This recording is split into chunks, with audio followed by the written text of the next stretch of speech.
Hay una historia muy famosa del escritor americano Mark Twain llamada El príncipe y el pobre.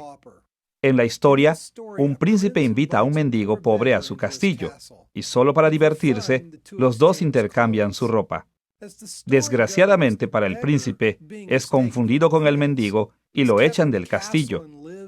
El mendigo, por otro lado, confundido con el príncipe, se queda en el castillo y vive una vida de príncipe.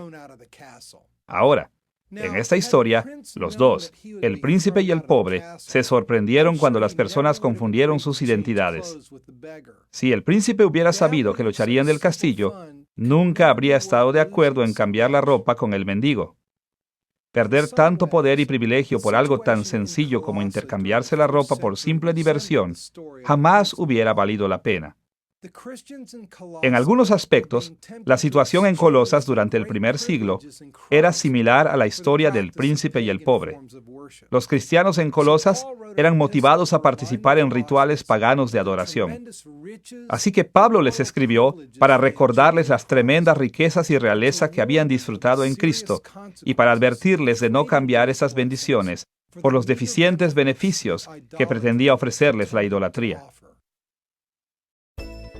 Esta es la segunda lección de nuestra serie Epístolas de Pablo en prisión, y hemos titulado esta lección Pablo y los Colosenses. En esta lección estudiaremos la carta canónica de Pablo a los Colosenses.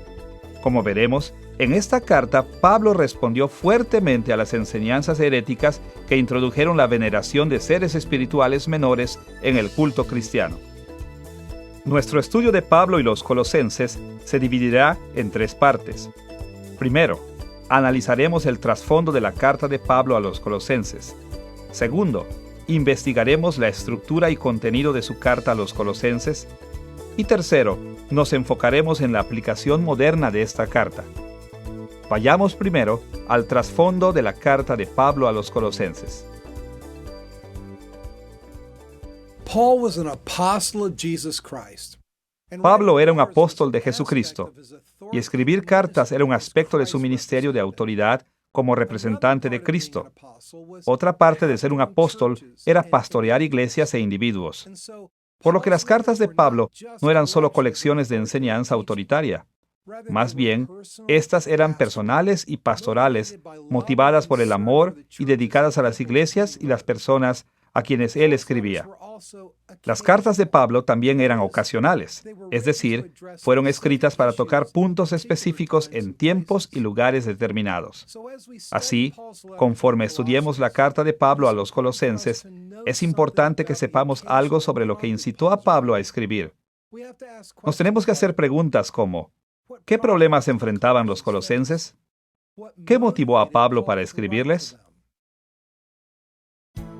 Analizaremos el trasfondo de la carta de Pablo a los Colosenses desde dos ángulos. Primero, mencionaremos algunos detalles de sus relaciones con la iglesia colosense en general y con los individuos dentro de la iglesia. Y segundo, investigaremos algunos de los problemas en Colosas que le interesaban a Pablo. Veamos primero las relaciones de Pablo con los colosenses. Pablo no tenía el mismo tipo de relación con cada cristiano colosense. Así que nos enfocaremos primero en su relación con la iglesia en general y después en su relación con personas específicas. Veamos primero su relación con la iglesia en Colosas. La ciudad de Colosas estaba en la provincia romana de Asia, en una región llamada Frigia. Se encontraba en el valle del Licus, un poco al este de la ciudad de Laodicea, que era más grande y más popular. Colosas era relativamente pequeña, y por las normas políticas y económicas de esos días, realmente era la ciudad menos importante para recibir cualquiera de las cartas canónicas de Pablo. De hecho, Pablo nunca había visitado la iglesia en Colosas, pero aún así se preocupaba por ellos profundamente. Escuche sus palabras en Colosenses capítulo 2, versículo 1.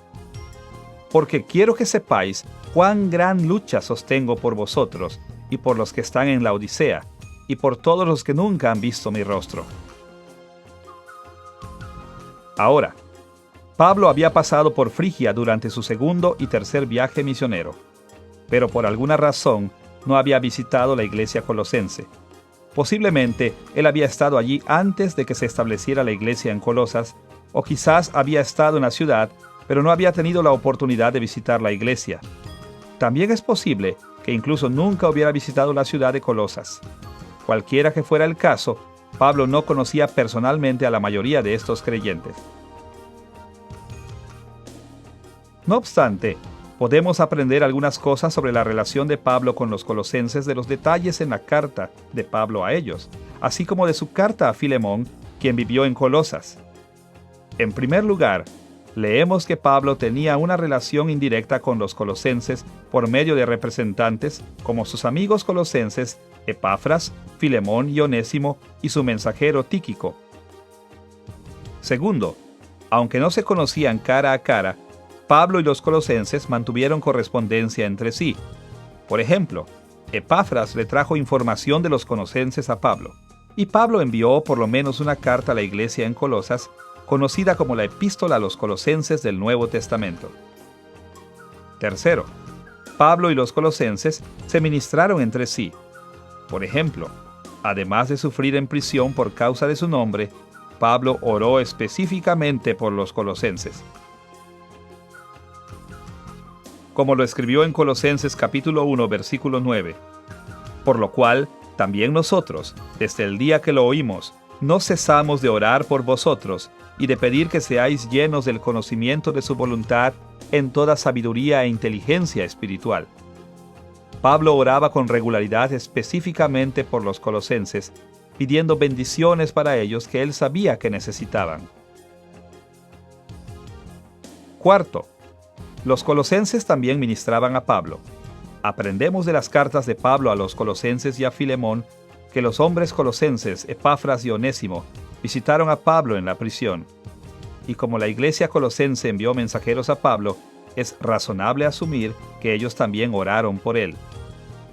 Para abreviar, aunque Pablo no había conocido personalmente a la mayoría de los creyentes colosenses, ellos compartían afecto y afinidad entre sí, haciendo su relación real y sustancial. Habiendo visto la naturaleza de la relación de Pablo con la iglesia de Colosas, debemos mirar su relación con personas específicas dentro de la iglesia colosense con quien él estaba más familiarizado. Pablo tenía varios amigos en Colosas. Estas no eran solo personas que él conocía, eran amigos personales, muchos de los que habían laborado junto con Pablo en el ministerio del Evangelio. 3 de estos amigos eran Filemón, Apia y Arquipo. Escuche las palabras de Pablo en Filemón, versículos 1 y 2, los cuales forman el saludo de esta carta. Pablo, prisionero de Jesucristo, y el hermano Timoteo, al amado Filemón, colaborador nuestro, y a la amada hermana Apia, y Arquipo, nuestro compañero de milicia. Por lo menos, Filemón era amigo íntimo de Pablo, y la mención de Pablo de Apia parecería indicar que también la conocía. Muchos estudiosos creen que ella era un miembro de la casa de Filemón, probablemente su esposa. Como Arquipo era una persona de estatus en la iglesia, puede ser que Pablo lo mencionara por darle su lugar.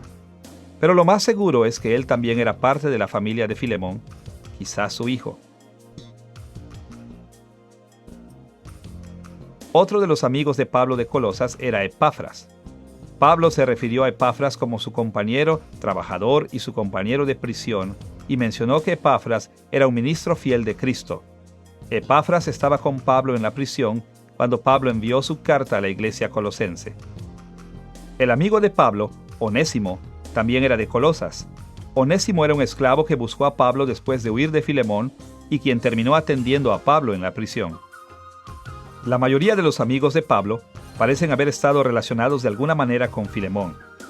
Pero cualquiera que fuera su relación entre sí, está claro que Pablo tenía una relación más íntima con estos amigos que la que tenía con la iglesia de Colosas en general. Pero como su carta a los colosenses muestra, también está claro que su relación con estos amigos aumentó su amor por todos los creyentes en Colosas.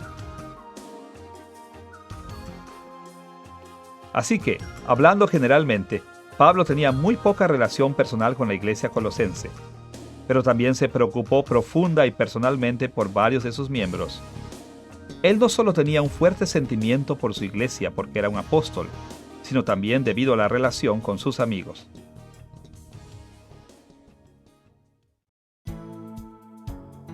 Habiendo analizado la relación de Pablo con los colosenses en general y con determinadas personas colosenses en particular, estamos listos para investigar los problemas en Colosas. ¿Qué dificultades enfrentaban? ¿Qué incitó a Pablo para escribirles? Mientras Pablo estaba en prisión, lo visitó un hombre llamado Epafras, que era de la ciudad de Colosas. Y Epafras le dijo a Pablo sobre algunas enseñanzas falsas que amenazaban a las iglesias del Valle de Licus, incluyendo la iglesia de Colosas. Así que para defender a la iglesia contra estas enseñanzas falsas, Pablo escribió su carta a los colosenses. Aunque no sabemos todos los detalles de los errores que habían llegado a la iglesia de Colosas, la carta de Pablo nos dice varias cosas sobre ellos. Primero, la enseñanza falsa en Colosas parece haber mezclado el cristianismo con elementos de la filosofía griega. Segundo, dependía fuertemente de la ley judía. Y tercero, insistía en que había muchos seres angelicales que los cristianos debían venerar y agradar. Veamos primero los aspectos de esta enseñanza relacionados con la filosofía griega.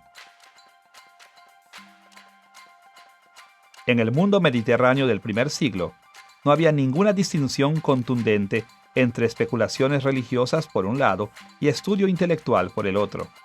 Y como resultado, la palabra filosofía se aplicaba típicamente a las religiones ocultas, sobre todo aquellas que estaban basadas en tradiciones religiosas. A menudo esas tradiciones incluían misterios y ritos especiales, así como conocimiento secreto y sabiduría. Tristemente, algunas de estas filosofías ocultas se estaban infiltrando en la iglesia de Colosas. Podemos ver la preocupación de Pablo sobre esto en Colosenses capítulo 2, versículos 1 al 4. Porque quiero que sepáis cuán gran lucha sostengo por vosotros y por los que están en la Odisea, y por todos los que nunca han visto mi rostro, para que sean consolados sus corazones, unidos en amor, hasta alcanzar todas las riquezas de pleno entendimiento, a fin de conocer el misterio de Dios el Padre y de Cristo, en quien están escondidos todos los tesoros de la sabiduría y del conocimiento. Y esto lo digo para que nadie os engañe con palabras persuasivas. Las palabras de Pablo aquí indican que los colosenses valoraban el misterio, la sabiduría y el conocimiento, mismos que la filosofía griega y la religión normalmente valoraban. Así que en respuesta a las demandas de los maestros falsos en Colosas, Pablo enfatizó que el verdadero misterio, sabiduría y conocimiento se encontraban solo en Cristo y no en la religión pagana. Así que en Colosenses capítulo 2, versículo 8, Pablo identificó explícitamente la filosofía pagana como su objetivo y la condenó claramente. Mirad que nadie os engañe por medio de filosofías y huecas sutilezas, según las tradiciones de los hombres, conforme a los rudimentos del mundo y no según Cristo. Aquí, Pablo etiquetó directamente la enseñanza falsa, filosofía falsa y engañosa. Como hemos visto, en el uso griego típico, la palabra filosofía se refería a las especulaciones religiosas basadas en tradiciones, no al estudio completamente intelectual o racional. Estos versículos insinúan fuertemente que los falsos maestros en Colosas estaban enamorados de las creencias y prácticas basadas en la religión griega y el misticismo oculto.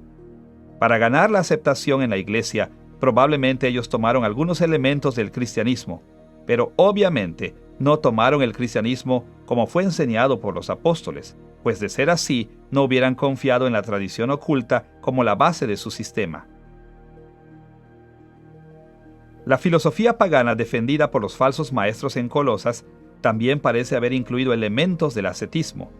El ascetismo es una anulación impropia del placer físico. Está a menudo arraigado a la idea equivocada de que el placer es inmoral, incluso a veces llega hasta estar en favor de castigarse a sí mismo con el dolor físico.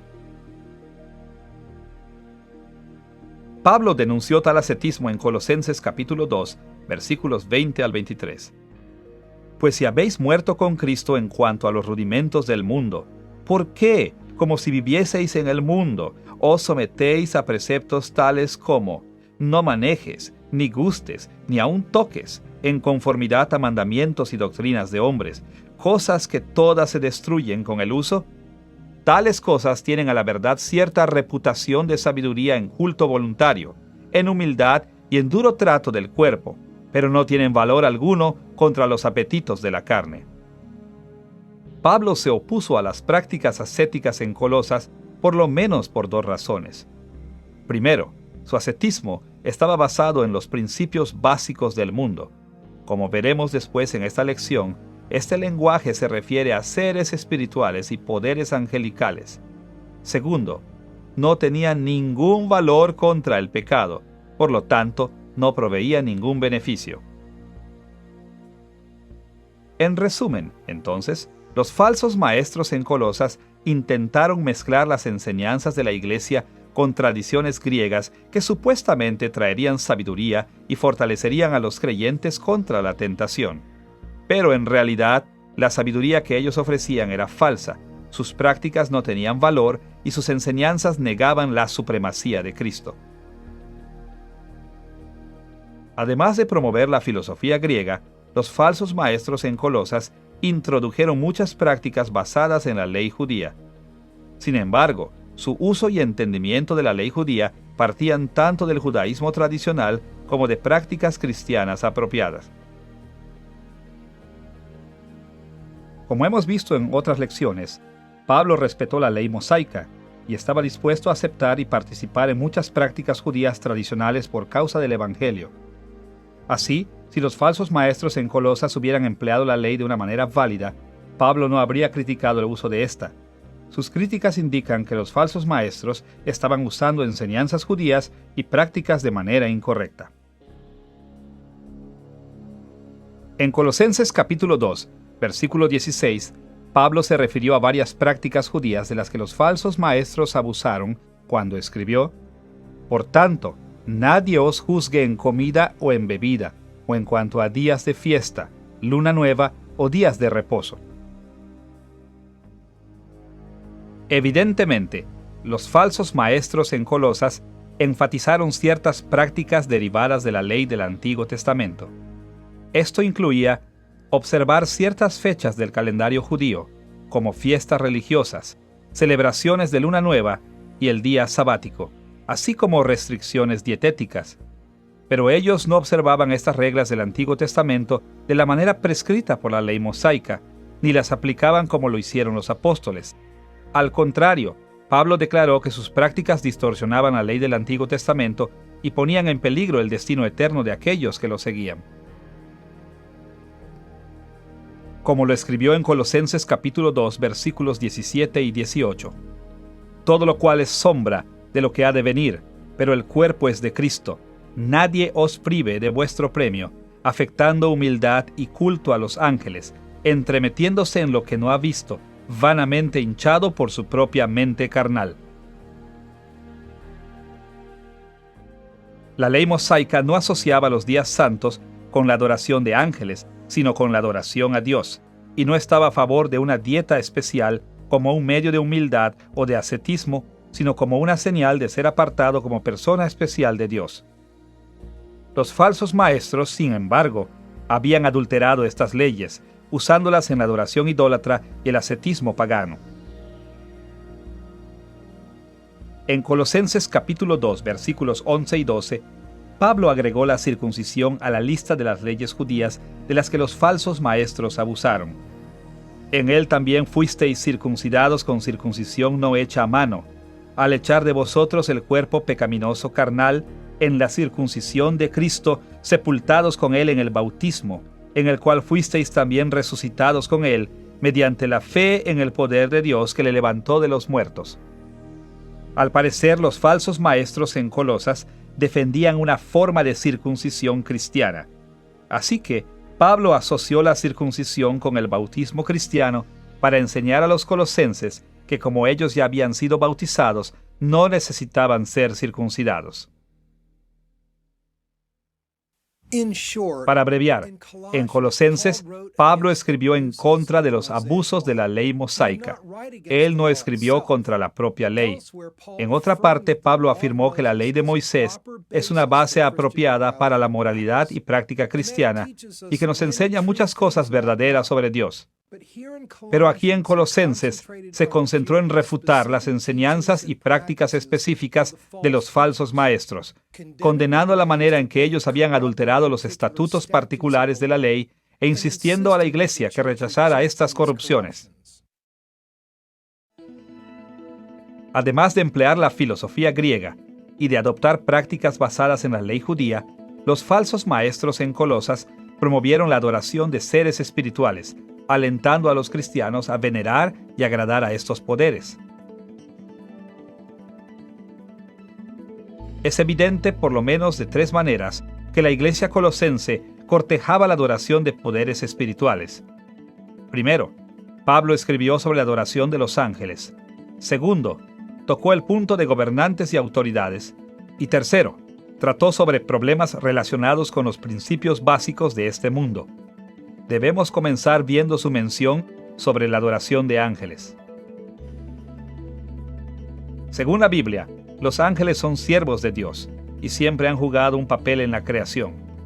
Dios les delega muchos trabajos, desde guerras espirituales, influenciar la política en las naciones, llevar mensajes a su pueblo, hasta cuidar las necesidades terrenales de los creyentes, y la iglesia de los primeros tiempos estaba bien consciente de esos papeles.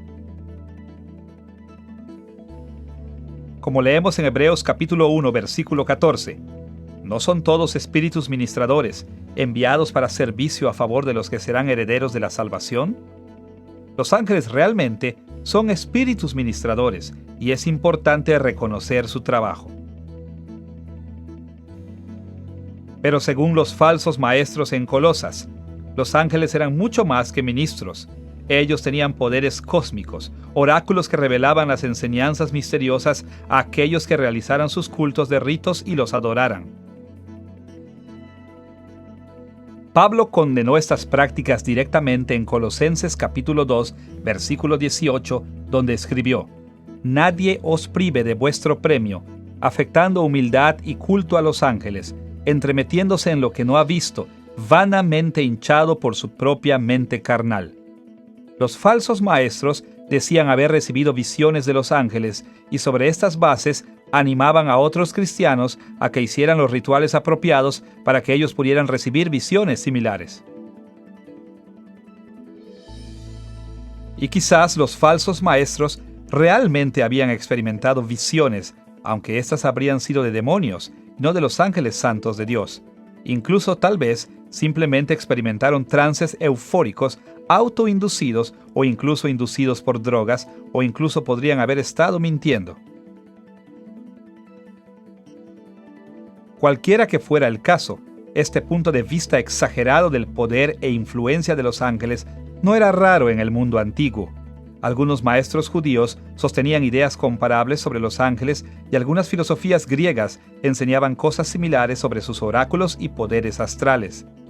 Tristemente, la familiaridad de esas ideas probablemente hacían que las enseñanzas falsas sonaran razonables a los cristianos colosenses, permitiendo que estas doctrinas falsas ganaran terreno en la iglesia colosense.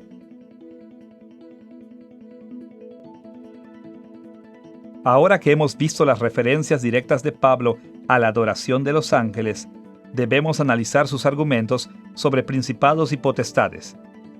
En el lenguaje del primer siglo, los términos dominios y autoridades se referían a seres espirituales como los ángeles. Como hemos visto, los falsos maestros en Colosas animaban a los creyentes a que adoraran a los ángeles y seres espirituales. Pablo respondió a esta herejía dando énfasis a la superioridad de Cristo sobre cualquier poder y autoridad en el cielo y en la tierra. Él escribió sobre la supremacía de Jesús en Colosenses capítulo 1, versículo 16. Porque en Él fueron creadas todas las cosas, las que hay en los cielos y las que hay en la tierra, visibles e invisibles, sean tronos, sean dominios, sean principados, sean potestades. Todo fue creado por medio de Él y para Él. Aquí Pablo mencionó tronos, dominios, principados y potestades. Tronos y dominios son traducciones de las formas de las palabras en griego, tronoi y kuriothetei. Esas dos palabras normalmente se referían a reyes humanos y otros gobernantes terrenales, pero también podrían referirse a seres espirituales. Principados y potestades, a su vez, son traducciones de las formas de las palabras en griego arkai y exousiai, palabras que normalmente se refieren a poderes espirituales invisibles como ángeles y demonios. En el análisis de las palabras de los falsos maestros en Colosas, las autoridades espirituales angelicales y demoníacas eran notablemente mayores que sus colegas humanos terrenales.